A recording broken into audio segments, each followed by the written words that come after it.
নিলাম এবং আমার সমিতির মিটিং যখন বসেছে তখন আমি মিটিংয়ে বলেছিলাম হুজুরের দায়িত্বটা আমাকে দিয়ে দেন। আমি তখন বলি নাই কে হুজুর বা কাকে আমি দাওয়াত করতে চাচ্ছি না, আমি দায়িত্বটা পার্সোনালি আমি নিজে নিয়েছিলাম। কমিটি সবার অনুমতি রেজুলেশন করি এবং আমার মনের ভিতরে আক্ষেপ ছিল যে হুজুরকেই আমি দাওয়াত দেব, যদি হুজুর দাওয়াতটা কবুল করে।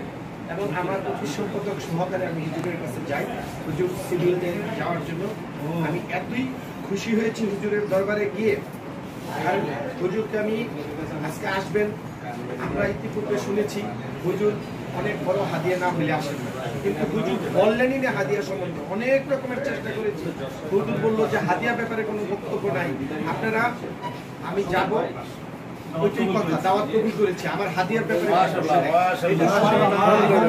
গিয়েছে, কারণ অনেকেই তখন চিন্তা হুজুরকে আনতে জানি কি লাগবে, কি জানি হুজুর ডিমান্ড করে মনে মনে।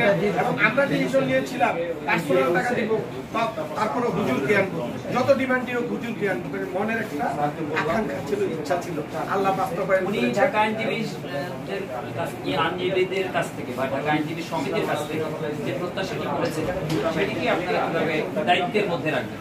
অবশ্যই আমরা হুজুর যে পরিষ্কার পরিচ্ছন্নতার কথা বলেছেন এবং যারা অন্যায়কারী না, যেখানে আটক হয়ে গেছে নিরাপদ ব্যক্তি, ওইটার ব্যাপারে আগে থেকেই আমরা সচেতন ছিলাম।